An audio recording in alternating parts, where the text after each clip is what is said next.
Ayan po mga katigma, isang mapagpalang araw muli sa inyo. Welcome po sa aming site. Ayan, ngayong araw po gagawa na naman tayo ng isang video na kung saan hangad natin may mapulot kayong kalaman. So gaya po na nakikita ninyo, mag-install po tayo ngayon ng marble. 80 by 80 po siya mga katigma, tapos diagonal yung layout niya. So gaya na nakita niyo kanina, na-layout na natin ito. Nakuha na rin natin yung tamang eskwala niya. So ito po yung mga kadigma, yung tansi na ito. Ayan, yan po yung tamang eskwala niya. Kinuha natin yung sintro nitong pinto natin. Sa pag-layout po nito, kailangang makuha muna natin tong labas ng pinto natin, yung basyada niya, para hanggang dito yung marble natin. Kinuha rin natin yung sintro nitong pinto mga katigma. Ito yung magiging guide natin sa pagkuha ng eskwala. So ayan, yung tansi na to, nakuha na rin natin yung tamang levelasyon nito mga katigma. So kung mapapansin niyo yung tansi na yun doon, yung may concrete nail, tsaka doon sa may dulo, ayun, yan po yung levelasyon niya. Na-set up na po natin ng maayos yan. Kasi kailangan po talaga yan para maging maayos po yung pagkabit natin itong marble natin. So ayan, kung mapapansin niyo mga katigma, may naka-mock up na tayo dyan na marble. Ito, babaguhin na lang natin ito kasi gawa nga ng minock up na natin yan. Magkakaroon kasi tayo dito ng border na marble din, yung ibang kulay. 20 lang siya mga kadigma. Kinuha na po natin yung 20 na sukat mga kadigma. Magkakaroon po siya ng maliit na sirohoro ito. So pangit po. Kaya itong marble na ito mga kadigma, iusog natin dito. So mangyayari niyan, dito na tayo mag-uumpisa mga kadigma. Dito sa eskwala niya. So dito na natin siya uumpisahan para dulo nung marble natin, dito na natin siya ilalagay sa mismong sintro para lumaki po yung siro natin dito.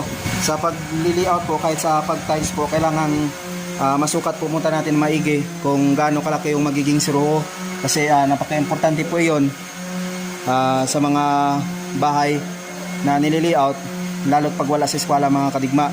Kasi pag hindi mo na tuunan ng pansin yung pag-layout ng tiles mga kadigma, ang mangyayari kapag nagsiro na kayo mga kadigma at wala sa eskwela yung bahay, magkakaroon ng part na maliit yung dulo, sa dulo mawawala yung siroho niya. So kailangan ma-check natin kung ano po yung magiging itsura niya kapag nakabitan na. Ito, adjustin na natin ito mga kadigma para lumaki yung siroho niya, para hindi naman pangit tingnan dito sa harap na may siroho na maliit. Saka at least kahit papano yung wala sa eskwela na wall, hindi na mapapansin mga kadigma, gawa nga nilakihan na natin yung siroho. Yan po yung isang technique na kung saan kung wala yung sa eskwela yung bahay, yun po yung gagawin natin, lalakihan po natin yung siroho. So ayun po, nakapaghalo na rin po tayo ng tiles adhesive dyan, saka yung dry pack natin. So ayun mga katigma, samahan niyo po kami sa pag-install nitong marble natin.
Kaya yun po mga kadigma, pahinga muna tayo. Kaya nilagyan po natin yung isang diretso na pag ganun para dito po si Uncle sa Lunes, dito naman ako sa kabila para magkaibang linya kami para hindi po kami maghintayan. Kung napansin niyo po kanina, dry pack po yung ginagamit natin dito. Tapos nilalagyan natin ng tile adhesive natin, yung pinaka mortar niya, pinaka grout. So kung napansin niyo rin, ginagamitan muna natin ng plywood na yon, yung 3/4 kasi 3/4 din kasi ito mga kadigma yung kapal ng granite natin. So yun yung pinaka pattern natin para ma-achieve natin yung tamang level ng mortar natin. Kaya ginawa natin yun kasi kung ito yung gagamitin natin mga kadigma na pang pattern para maayos yung pagkakaset, itong granite napakabigat po mga kadigma, tsaka baka mabasag yung kanto, sayang lang, napakamahal pa naman.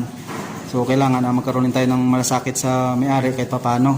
So ingatan natin para matuwa naman yung kliyente natin. So kung napapansin nyo rin kanina, pinukpok talaga natin ng todo mga kadigma. So para sigurado na walang ampaw. Tsaka chinik natin na yung mga area na hindi puno ng simento nilagyan na natin para sigurado tayo na walang ampaw. So yun mga kadigma, kung mapapansin nyo siguro, hindi natin na 0-0 yung kabit ng marmol natin. Kasi mahalaga din po yan sa pagsisit ng tiles na kahit papano magkaroon siya ng kahit 1 mm na clearance. Ayan po. So lalagyan na lang natin ng grout yan na epoxy pag natapos na tayo rito. Kailangan sa pagtatiles natin mga kadigma, huwag nating kalimutan yung guide natin. So kung mapapansin niyo, may nylon na rin tayo dyan na nilagay. Ayan. So tatapusin na po muna natin itong video natin. Gagawa na lang tayo ng part 2 nung pagkabit nitong marmol natin. So bago po tayo maghiwalay, magpapasalamat po muna tayo sa ating mga subscribers na walang sawang pinapanood yung video na ina-upload natin, tsaka sa mga silent viewers natin, at saka sa mga bago pa po na hindi pa po nakapag-subscribe sa ating munting YouTube channel, na pindutin nyo na po yung subscribe button. Tsaka huwag nyo rin po kalimutan na pindutin yung all sa notification bell para maging updated kayo sa mga video na gagawin natin. So ayan lang po muna ngayon mga kadigma. Naway may napulot po kayong kalaman sa video na ginawa natin. Huwag po kayong magsawang magsuporta sa ating munting YouTube channel. Sa muli po, maraming salamat po. Mabuhay po kayo at God bless you po sa inyong lahat.